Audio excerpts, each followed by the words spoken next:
W internetowych społecznościach powiązanych z mangą oraz anime czasami można natknąć się na przypadki nazywania postaci z owych mediów słowami takimi jak husbando lub waifu.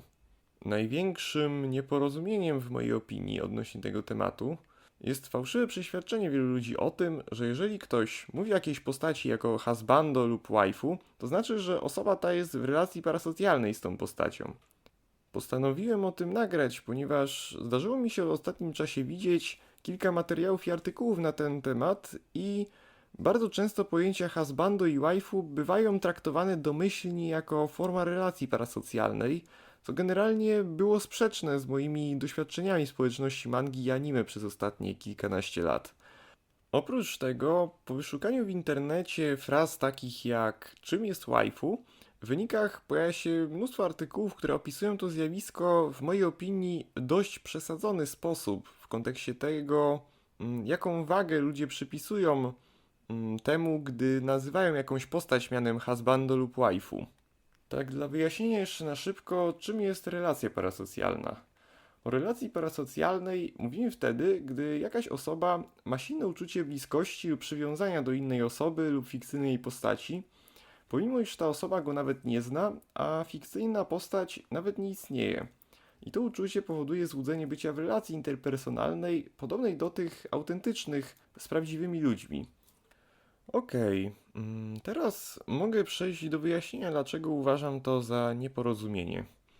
Otóż, gdy fani lub fanki anime nazywają jakąś postać mianem husbando lub waifu, najczęściej mają na myśli tylko i aż tyle to, że jest to fikcyjna postać, która jest dla nich samych lub dla innych ludzi pod jakimś kątem atrakcyjna, albo że budzi specyficzny dla niej rodzaj zachwytu lub zauroczenia nią.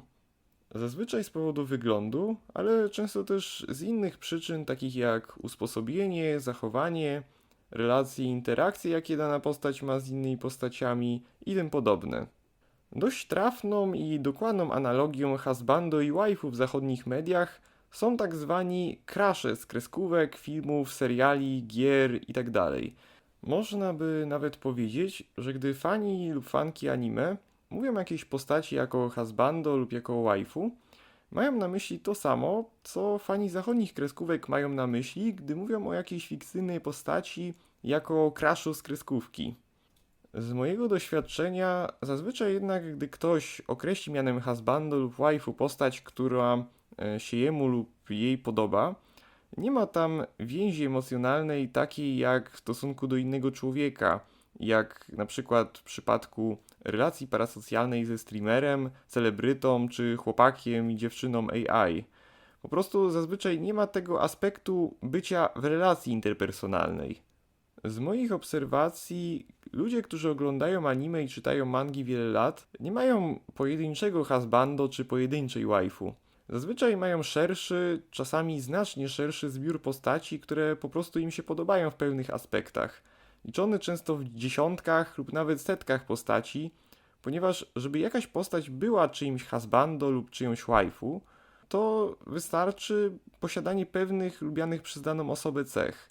Łatwo można znaleźć na YouTubie filmy w rodzaju rankingów czy tier list husbando i waifu, gdzie autorzy tych filmów pokazują i wyjaśniają, które z tych postaci lubią bardziej, które mniej, które uważają za bardziej atrakcyjne, a które za mniej atrakcyjne. Argumentują dlaczego.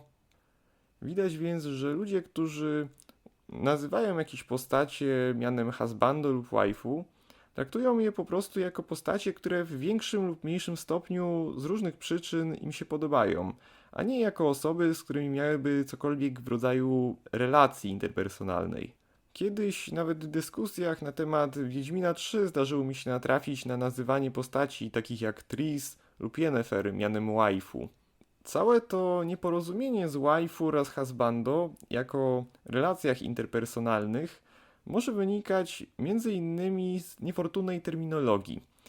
I jak łatwo się domyśleć, termin husbando pochodzi z angielskiego słowa husband, a waifu z angielskiego słowa wife, które oznaczają odpowiednio męża oraz żonę i z tego powodu wiele ludzi może naturalnie na podstawie tego zakładać, że jeżeli ktoś użył na jakąś postać takiego określenia, to że traktuje tą postać jako swego rodzaju wirtualnego partnera lub partnerkę.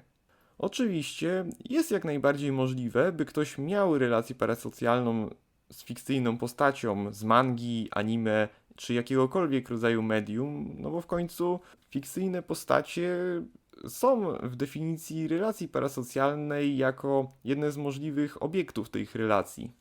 Były nawet pojedyncze przypadki takich, w cudzysłowie, ślubów ludzi z fikcyjnymi postaciami, ale są to tylko pojedyncze ekstremalne przypadki, często napompowane i rozmuchane przez social media. Niektóre z nich mogły być nawet udawane bez prawdziwej relacji parasocjalnej i być po prostu próbą zwrócenia na siebie uwagi w internecie przez niektórych ludzi. Oprócz samej kwestii relacji parasocjalnych, czasami też w różnych artykułach w internecie można natknąć się na twierdzenia, że dla osoby, która nazywa jakąś postać mianem husbando lub waifu, jest ona czymś w rodzaju obrazu idealnego partnera, co według mnie często jest mocno przesadzone lub nawet kompletnie nieprawdziwe w większości przypadków. W mojej opinii, zazwyczaj ludzie lubiący jakieś postacie z anime prawdopodobnie nawet nie chcieliby w rzeczywistości tak wyglądającego czy zachowującego się partnera. Jako osoba, która ogląda anime wiele lat, wielokrotnie zdarzyło mi się, że jakaś postać wyglądała mi na ładną lub jakoś przemawiało do mnie jej usposobienie.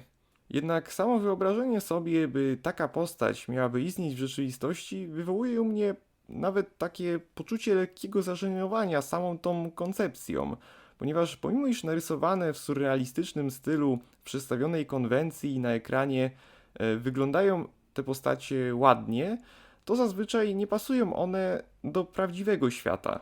Na przykład twarze z anime są estetyczną wizualnie abstrakcją, bywają bardzo urocze, bardzo ładne itd., ale prawdziwa osoba w prawdziwym świecie z taką twarzą wyglądałaby po prostu dziwnie. To samo jeśli chodzi o proporcje ciała w co bardziej zdeformowanych stylach.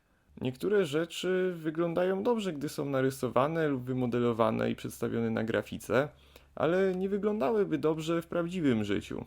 Do tego zachowanie i usposobienie typowe dla postaci z anime, nawet jeżeli ma swój urok, to w rzeczywistości, gdyby ktoś zachowywałby się w ten sposób, to mógłby być na dłuższą metę po prostu nieznośny w roli partnera życiowego.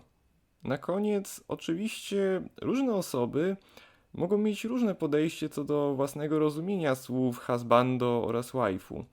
Zarówno w kwestii tego, co im się w nich podoba, jak i co do tego, jakimi uczuciami darzą postacie, które tak nazywają.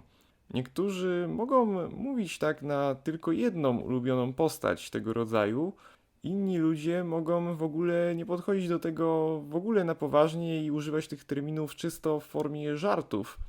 A znajdą się też tacy ludzie, którzy faktycznie mają mocnego bzika na punkcie jakiejś postaci. Mój materiał miał na celu poddać pod dyskusję stereotypowy obraz waifu oraz husbando, malowany często przez różne materiały i artykuły w internecie, jako przesadzony co do kwestii głębi uczuć oraz ich wagi, jakimi fani i fanki anime darzą postacie, które nazywają tymi słowami w większości przypadków. To było na tyle. Jeżeli chcesz, to możesz podzielić się w komentarzach swoimi opiniami i doświadczeniami w tym temacie. Jeżeli się z czymś nie zgadzasz, to jak najbardziej możemy podyskutować. Ja tutaj, generalnie dzielę się bardziej swoją opinią niż cokolwiek udowadniam. Żadnych dowodów tutaj nie przedstawiam, po prostu dzielę się swoimi opiniami, intuicjami i przemyśleniami. No i jeszcze, jeżeli materiał Ci się spodobał, no to możesz zostawić lajka i suba. Cześć.